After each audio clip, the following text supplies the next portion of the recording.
wabarakatuh. Salatu wassalamu ala asyrofil anbiya'i wal mursalin wa ala alihi wa ashabihi ajmain. Puji dan syukur kepada Allah Subhanahu wa taala atas karunia-Nya lah kita dapat berkumpul di ruangan ini membahas berbagai macam isu-isu mengenai pembangunan ataupun kebijakan pemerintah di Musi Banyuasin. Dan juga tak lupa kita sampaikan salawat dan salam kepada Nabi besar kita Nabi Muhammad SAW. Semoga kita semua selalu diberikan syafaat.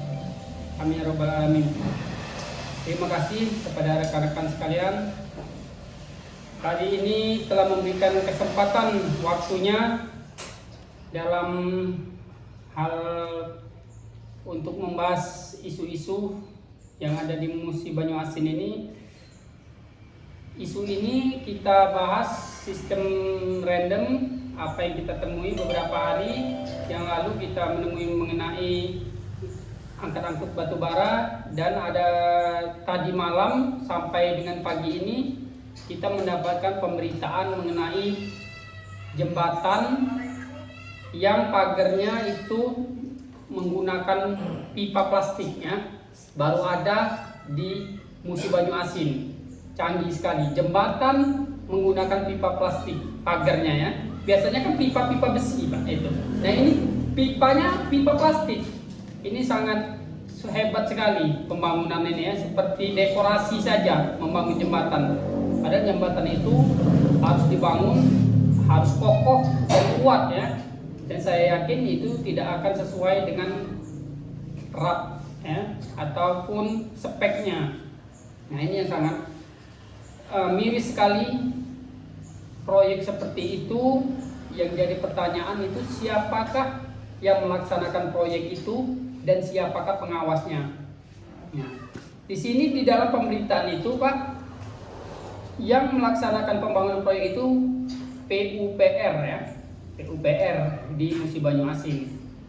Keberadaannya di Desa Sangadesa, Kecamatan Sangadesa. Jadi informasi itu didapat oleh seorang LSM ya. Infonya ada saudara kita di sana, LSM Projamin, yang memposting pemberitaan itu. Nah, jadi banyak sekali permasalahan di Muba ini mengenai pembangunan yang beberapa hari yang lalu di Babatoman, pembangunan jalan yang tidak kering-kering, coran jalan setapak itu ya, ternyata menggunakan tanah, campuran tanah kabarnya. Itu juga heboh. Itu PU Perkim informasinya ya, PU Perkim yang kabarnya itu apa namanya, DPR ini Pak, pokir ya. Nah jadi pokir DPR. Nah ini kan sangat miris sekali kita.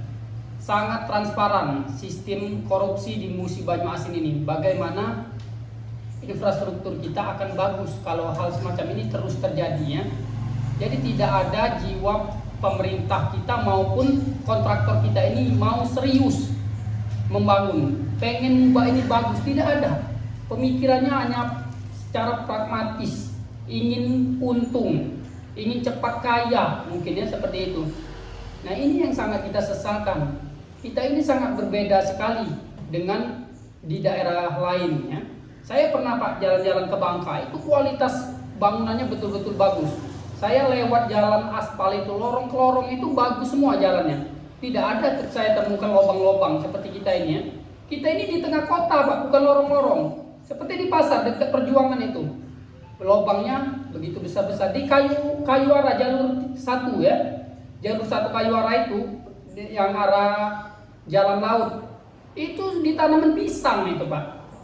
Di tengah kota Sekayu Pak, bayangkan, sentral strategis kota Sekayu. Di dekat terminal juga, dekat pasar Randi itu juga berlobang-lobang Pak. Jadi kita ini yang katanya anggaran di atas 3 miliar hampir 4 miliar itu mana? Terlalu banyak korupsi Pak. Inilah yang membuat Muba ini sulit untuk maju. Kita sendiri pemborongnya pemborong lokal, pengawasnya pengawas lokal, dinasnya orang-orang lokal, tetapi tidak ada rasa jiwa nasionalisme ingin memperbaiki daerahnya sendiri. Nah, jadi kita berharap dengan orang lain ingin memperbaiki Muba, jangan harap orang lain mau memperbaiki, kita sendiri pribumi, orang Muba sendiri kita tidak peduli. Nah, ini yang sangat kita sesalkan. Jadi korupsi di Muba ini sudah terstruktur dan terorganisir, Pak. Wartawannya juga nanti kita khawatir disuap ketika ada pemberitaan yang negatif. Nah, ini untung sekali, Pak, pemberitaan ini terpublikasi secara luas mengenai pagar tadi. Dan banyak hal-hal yang tidak masuk akal, Pak. Seperti parkiran di samping rumah Gambo itu. 800 jutaan. Sekedar parkiran saja. Nah, itu kan kita ini secara logiknya saja, Pak, ya. Itu sangat-sangat tidak masuk ya hitungannya. Nah, itu secara logik kita saja. Tetapi kayaknya BPK tidak ada temuan di situ ya. Tidak ada temuan apa, tidak tahu apa bagaimana. Dan saya yakin BPK pun tidak mungkin seluruh proyek ingin diperiksa kan. Tidak akan mungkin. Pastilah yang tertentu saja, mungkin yang besar-besar saja yang diperiksa ya. Ada ya, saya yakin ada yang tidak diperiksa. Nah, siapa kepala dinasnya? Orang kita sendiri. Yang kontraktornya orang kita, tapi kualitas bangunannya ini menyedihkan sekali. Bagaimana Muba ini mau maju seperti ini ya? Banyak sekali unsur-unsur korupsi ini tetap melekat di Muba ini. Dari zaman berapa bupati yang lewat itu masih sistem ini sudah membudaya ya. Jadi sistem korupsi di Muba ini sudah membudaya dan mendarah daging ya. Nah, tugas kita sebagai lembaga ini, sebagai kontrol sosial, bagaimana kita ini tetap merah putih kita ini tetap ada di dalam jiwa kita. Tujuannya untuk Muba itu suatu kebanggaan bagi kita, Pak. Jadi yang kita cari bukan kekayaan, tetapi kepuasan jiwa kita. Nah, di sini kalau untuk kaya, untuk menjadi LSM ini ya bukan tempatnya ya. Kalau mau jadi kaya, menjadi pengusaha ya. Tetapi di sini tempat kita untuk menyalurkan aspirasi,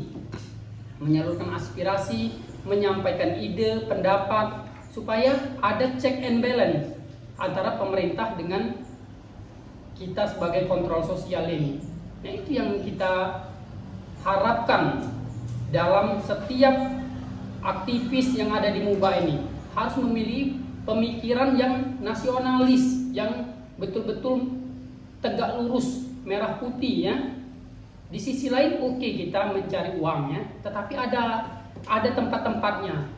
Kalau seperti hal-hal yang merugikan masyarakat itu tidak bisa kita tinggal diam, Pak. Seperti mobil-mobil yang menghancurkan jalan, kita tidak bisa, yang hal seperti itu kita tidak terima ya. Pembangunan yang tidak sesuai, yang cenderung korup, itu harus kita publikasikan supaya ada efek jerah kepada kontraktor tadi ya. Itu tujuannya. Jadi Muba ini akhirnya ke depan akan bagus, Pak. Tidak seperti ini saja jalan di tempat. Anggaran 4 triliun. Tapi tidak ada yang signifikan di Muba ini. Kita selaku masyarakat Muba ini mengharapkan kualitas pembangunan, Pak. Bukan memperbanyak bangunan. Percuma memperbanyak bangunan kalau menjadi gedung terbengkalai. Berapa banyak gedung terbengkalai di tempat kita ini? Dan nyaris terbengkalai. Coba, mulai dari Masjid Raya, itu nyaris terbengkalai, Pak. Masjid Raya itu terlihat kalau bangunan itu mengandung unsur korupsi. Lihat kubahnya. Ada tidak kubah di masjid lainnya bolong-bolong seperti itu? Nah, ini bangunan pemerintah. Coba samakan dengan bangunan yang di Epil itu, jauh kan? Nah, bagaimana coba pemerintah bisa tidak membangun yang kualitasnya seperti itu? Yang masjid yang ada kursi patah itu. Nah, bisa tidak? Masa bangunan-bangunan seperti dekorasi sebulan 2 bulan sudah hancur? Nah, ini kan betul-betul terlihat. Padahal RAB-nya itu sesuai, malahan sudah ditingkatkan harganya. Bukan dimurahkan, tetapi ditingkatkan. Misal harga semen itu 80.000.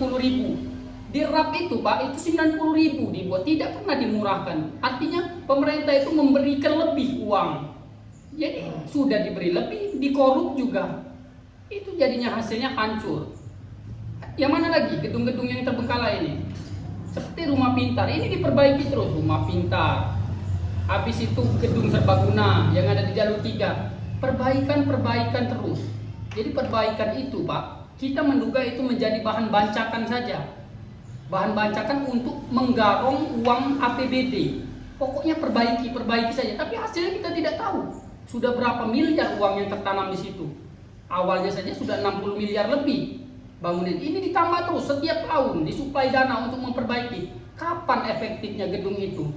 Seperti rumah pintar, 2024 di suplai dana APBD untuk memperbaiki. 2025 ada lagi saya lihat di sirup itu untuk memperbaiki rumah pintar itu ya, untuk merehab ulang. Nah ini yang sangat kita sesalkan Pak. Jadi pemikiran orang-orang dinas pemerintah kita ini sangat pragmatis, sangat pendek sekali daya jangkaunya, instan. Tujuannya hanya untuk kepentingan pribadi, kepentingan sesaat. Itu saja yang mereka pikirkan. Tidak ada jiwa nasionalisme ingin melekatkan master price ataupun sesuatu yang diingat untuk masyarakat ketika mereka ini lagi menjabat di situ Mas. Nah mungkin itu gambaran dari saya. Coba teman-teman mungkin ada pertanyaan, silahkan. Ini Pak Fitri, tadi Pak Fitri menyebutkan terkait rumah Gambu ya, tatanan rumah Gambu itu anggarannya 800 jutaan Ya. Menurut Pak Fitri, anggaran tersebut sesuai tidak? Kalau secara kasat mata Pak, itu terlalu besar Pak hanya untuk membuat pelataran parkir. Dia tidak menggunakan behal, tidak menggunakan cat, hanya paving block saja di situ ya. Sangat mahal. Sudah habis itu Pak, yang kita pikirkan azas manfaatnya dan juga mutu dari bangunan itu. Kita lihat seperti itu kan.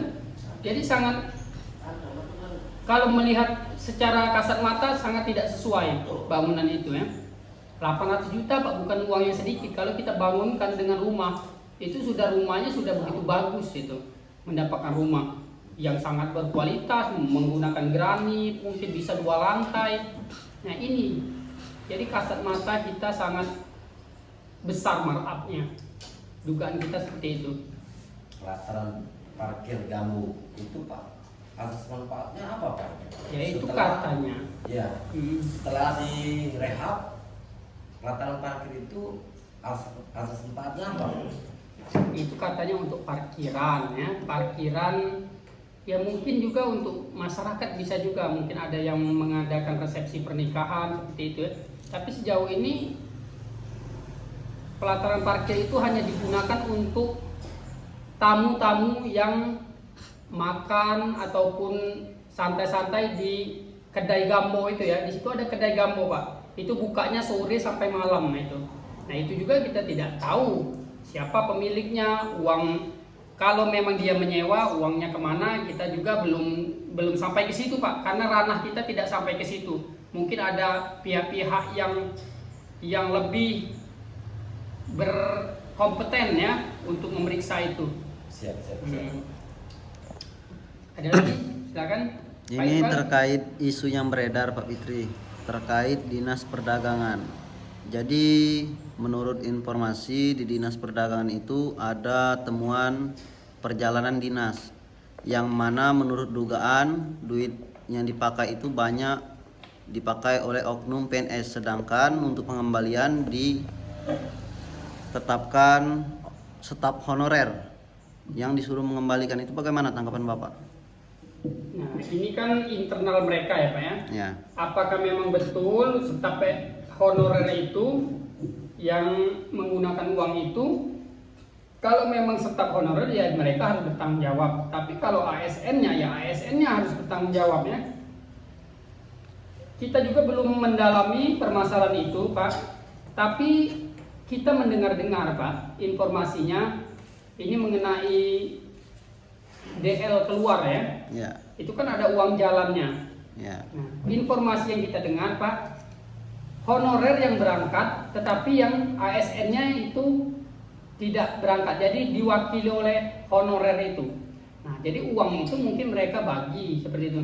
Dan ada juga informasi yang mestinya berangkatnya orang 5, ternyata yang berangkatnya 3. 2-nya uang itu ya mereka mungkin mereka nikmati ya. Tidak digunakan untuk kepentingan urusan pekerjaan mereka. Nah, ini salah satu juga dari bagian korupsi, Pak, sebetulnya. Ini sebetulnya sudah akal-akalan ya. Makanya Prabowo sekarang sudah merampingkan mengenai anggaran-anggaran perjalanan dinas ini, Pak. Karena banyak cenderung dijadikan bahan untuk bancakan ya, untuk mencari keuntungan dari perjalanan dinas itu. Dan efektivitasnya tidak ada juga kita perhatikan. Begitu-begitu saja. Apakah SDM-nya bertambah? Tidak kan? Nah, ini yang kita sangat sesalkan dengan hal-hal semacam itu. Yang pasti kreatif sekali ASN ataupun orang-orang dinas di MUBA ini sangat kreatif untuk mencari, untuk mengakali uang negara ini, Pak. Ini akal mereka ini ya tujuannya untuk kepentingan pribadi. Oke? Mungkin itu saja, Pak. Durasi kita sudah 16 menit ya. Takutnya kita nanti terlalu lama, bosan juga pendengar kita. Kita nanti ada sesi-sesi lainnya. Itu saja rekan-rekan sekalian. Terima kasih atas kerjasamanya untuk dapat hadir. Mohon maaf atas segala kekurangan. Saya akhiri dengan wabillahi taufiq wal hidayah. Wassalamualaikum warahmatullahi wabarakatuh.